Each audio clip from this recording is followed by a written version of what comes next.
साथियों नमस्कार। आज के इस 12वें एपिसोड में आप सबका स्वागत, अभिनंदन।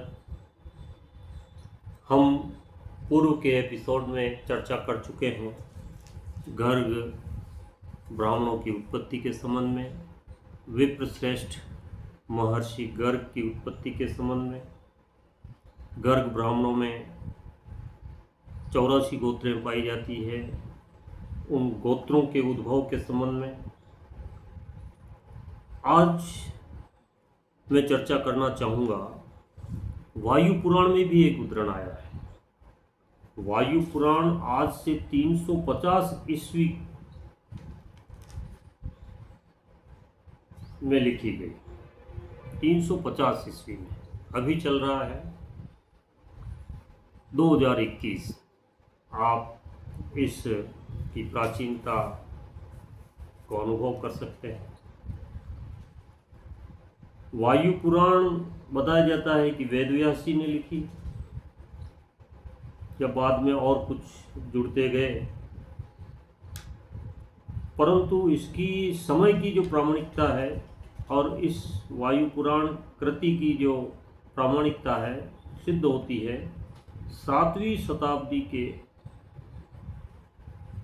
वाणभट्ट जो कवि हैं, ख्याति प्राप्त कवि वाणभट्ट ने हर्ष चरित्र में वायु पुराण का वर्णन किया है। वायु पुराण में जो लिखा है वह मैं अक्सर आपको पढ़कर सुनाता हूँ कि यदास यजमानो वे पुत्राः साधय प्रभा यज्ञं ततो मरुसोमः पुत्रार्थे पुनराहरत तेन ते मरुस्तस्य मरुसोमेन तोषिताः भारद्वाजं तत्र पुत्र बृहस्पत्यं मनीष्यम् भर्तस्तु भरद्वाजं पुत्रं प्राप्य तथा ब्रवीत् प्रजायां सरतायां वे कृतार्थो त्वयां विभो पूर्व तु वितत तस्य कृतः पुत्रजन्म हि ततः स विततो नाम भारद्वाजस्ताभवत् तस्मादिव्यो भरद्वाजो ब्राह्मणात् क्षत्रियो भवत् द्विमुख्यानां स्मृतो द्विपितरस्तु द्वे ततोऽस्तु वितते जाते भरतः स दिव्ययो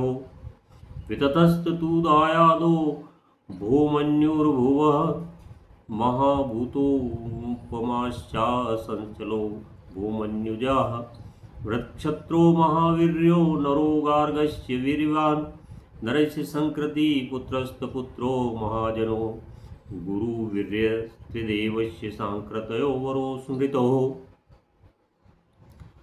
नास्तापि गार्गस्य शनिबद्धा बहुव स्मृताश्चेततो गार्गस्य क्षोत्रोपेतो द्विजातः महावीर्यसुतश्चापि भीमस्तमादुवक्षयः तस्य भार्या विशाला तु सुसुवेति सूत्रत्रयम् त्रमाणि पुष्करणीं द्रदियं सुसुवे कपिमं कपिहे क्षत्रवरा व्योते तयो प्रोक्ता महर्षयः गार्ग्यो सांक्रतायो वीर्यो क्षात्रोपेता द्विजायतः संचितारिंगरस्पक्षं रतक्षत्रे वक्षति रक्षत्रेदायदसूत्रो नाम धार्मिकः सोत्रस्याभिदायदो हस्तिनाम प्रतु है तेदेनं निर्मितं पूर्वनाम्ना वे हस्तिनापुरम। वायु पुराण में लिखा है कि भरत के कोई संतान नहीं थी। महाराज भरत ने बहुत प्रयत्न किया परंतु उन्हें संतान प्राप्ति नहीं हुई। सर्वेश्वर वाले सम्राट भरत को जब उन यज्ञों से भी पुत्र प्राप्ति नहीं हुई तो उन्होंने पुत्र प्राप्ति की कामना से पुनः मरुद गुणों का एवं सोम का यज्ञ प्रारंभ किया। उस मरो सोमात्मक यज्ञ से मरुद गण परम प्रसन्न हुए और बृहस्पति के वीर्य से समुत्पन्न मनीषी उस भारद्वाज नामक पुत्र को उन्होंने भरत को दे दिया। भरत को अब पुत्र प्राप्त हो गया है, भारद्वाज नामक पुत्र। भारद्वाज को पुत्र रूप में प्राप्त कर सम्राट भरत विनत स्वर में बोले, विभो, इस अवसर पर जबकि मेरी सारी संततियां मृत्यु को प्राप्त हो गई थी, आपने पुत्र दान कर मुझे कृतार्थ कर दिया। सम्राट भरत की पहली संततियों का जन्म वितत असफल हो चुका था, अतः भरद्वाज वितत नाम से भी प्रसिद्ध हुए। सम्राट भरत के पालन पोषण के कारण दिव्य विभूति संपन्न भरद्वाज ब्राह्मणत्व से क्षत्रियत्व को प्राप्त हुए। वे द्विमुख्यायन व द्विपितर नाम से भी प्रसिद्ध हुए। इस प्रकार उत्तराधिकारी रूप में वितत को प्राप्त कर सम्राट भरत स्वर्गगामी हुए। वितत के उत्तराधिकारी राजा भूमन्यु हुए। भूमन्यु के महाभूतों के समान महान पराक्रमशाली 4 पुत्र हुए, जिनके नाम थे वृक्षत्र, महावीर, नर और गार्ग। इसमें नर के सांकृत्य नाम हुए और जिनके गुरुवीर और त्रिदेव नामक महान तेजस्वी पुत्र हुए। ये दोनों पुत्र सांकृत्य के नाम से विख्यात हुए। संकृति के जो थे वो सांकृत्य के नाम से प्रसिद्ध हुए। शिनिबद्ध गार्ग के उत्तराधिकारी गार्गे के नाम से या गार्ग के नाम से विख्यात हुए। शिनी व गर्ग के उत्तराधिकारी थे, वो गार्गे या गार्गे के नाम से विख्यात हुए। ये सब क्षत्रियोचित गुणधर्म समन्वित ब्राह्मण कहे जाते हैं। क्षत्रियोचित गुणधर्म। महावीर के पुत्र भीम थे। इससे उपक्षय नाम का पुत्र उत्पत्ति हुई। उपक्षय की पुत्री विशाला से उसने त्रयोरुणी, पुष्करणी और कपि नामक 3 पुत्रों को उत्पन्न किया। कपि के वंशज केवल उत्तम क्षत्रिय हुए, दोनों महर्षि हुए। और गार्ग्य और सांकृति के वंशज परम बलशाली क्षत्रिय थे। वे सब आंगिरस बृहस्पति के वंश में मिल गए। अब बृहस्पति के वंश का वर्णन कर रहा हूँ। इस वर्णन से पूर्व में जब महर्षि गर्ग का वंश वृक्ष का हमने चर्चा की थी, और वही इसमें भी मिलता है। भागवत में जो वंश वृक्ष बताया गया है, वही प्रमाण इस वायु पुराण में भी मिल रहा है। एक दूसरे को प्रमाणित करते हुए यहाँ एक बात और है कि जैसे हमने पहले पढ़ा कि महर्षि गर्ग के वंशज गुरु ब्राह्मण भी कहलाता है। गुरु, गांव गुरु, राजगुरु, क्योंकि महर्षि गर्ग राजा हिमांचल के भी राजगुरु रहे। महर्षि गर्ग विश्व के पहले राजा पृथु के भी राजगुरु रहे। भगवान श्री कृष्ण के यदुवंशियों के कुलगुरु रहे, आप सभी जानते हैं। इसी तरह से भगवान ने शिव पार्वती, कृष्ण गर्गाचार्य ने, महर्षि गर्ग ने शिव पार्वती की शादी भी संपन्न कराई। तो छाया और सूर्य का विवाह भी महर्षि गर्गाचार्य ने संपन्न कराया। तो जो 12 आचार्य हैं उनमें से गर्गाचार्य का भी उसमें सम्मिलित हैं। इस तरह से हम ये प्रमाण स्वरूप आपको बता रहे हैं कि यजुर्वेद, ऋग्वेद, अथर्ववेद, सामवेद, तो ऋग्वेद सबसे पुराना है और ऋग्वेद की ऋचाएँ भी इन्होंने लिखी है। ऐसे महर्षि गर्ग के वंश में हर युग में विद्वान पंडित हुए हैं।